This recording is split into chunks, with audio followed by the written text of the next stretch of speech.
হিমেল হাওয়া ও ঘন কুয়াশায় শীতের তীব্রতা বেড়েছে। সকালে উত্তরের জেলা পঞ্চগড়ে তাপমাত্রা রেকর্ড করা হয়েছে 12.2 ডিগ্রি সেলসিয়াস। আরও জানাতে পঞ্চগড় থেকে যুক্ত হচ্ছেন সহকর্মী শফিকুল আলম। শফিকুল, শীতের কারণে মানুষের ভোগান্তির চিত্র জানাবেন, আর কৃষিতে কোনো রকমের ক্ষতি হচ্ছে কিনা? জি, আমি যদি প্রথমেই আবহাওয়া অফিস তেঁতুলিয়া আবহাওয়া অফিসের তথ্য বলি, তাহলে পঞ্চগড়ে বর্তমান মৃদু শৈত্যপ্রবাহ বা মাঝারি শৈত্যপ্রবাহ কিন্তু নেই। সর্বনিম্ন তাপমাত্রা এটি বেড়েছে। সকাল 6টায় প্রাথমিকভাবে রেকর্ড করা হয়েছিল 12.2 ডিগ্রি সেলসিয়াস। কিছুক্ষণ আগে আমি তেঁতুলিয়া আবহাওয়া অফিসের যিনি ভারপ্রাপ্ত কর্মকর্তা রয়েছেন জিতেন্দ্রনাথ রায়, তার সাথে কথা বলেছি। সকাল 9টায় সর্বশেষ সর্বনিম্ন তাপমাত্রা রেকর্ড করা হয়েছে 12 ডিগ্রি সেলসিয়াস।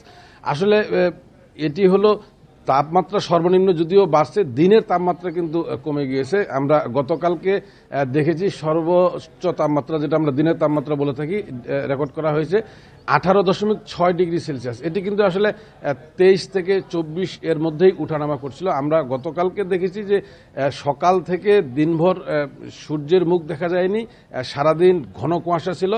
আজকেও যদি আমি আপনাকে একটু দেখানোর চেষ্টা করি, ঘন কুয়াশায় ঢেকে রয়েছে গোটা এলাকা। এটি আসলে আমরা দেখেছি যে গতকালকে সারাদিন সূর্যের মুখ দেখা যায়নি, সাথে ঘন কুয়াশা এবং উত্তরের হিমশীতল বাতাস ছিল।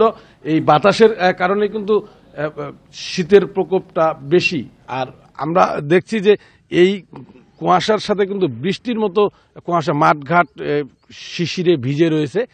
এটি বলা হচ্ছে আবহাওয়া অফিসের পক্ষ থেকে যে শৈত্যপ্রবাহ না, কিন্তু সাধারণ মানুষজনের সাথে কথা বলে দেখা গেছে যে তারা আসলে এটিকেই শৈত্যপ্রবাহ বলছেন, যে বাতাসের সাথে কুয়াশা বৃষ্টির মতো গায়ে লাগছে। আপনি বলছিলেন কৃষি এর প্রভাবের কথা, তো আমি পঞ্চগড় যে কৃষি সম্প্রসারণ অধিদপ্তরের সাথে কথা বলেছি। তিনি বলেছেন আসলে শীত মৌসুমে রোদ থাকছিল, গত দুদিন থেকেই কুয়াশার কারণে যে একটা ক্ষতির আশঙ্কা থেকে যায় বোরো বীজতলা।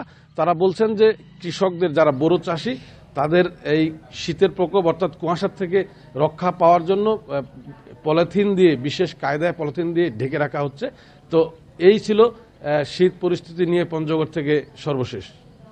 পঞ্চগড় থেকে জানাচ্ছিলেন সহকর্মী শফিকুল আলম।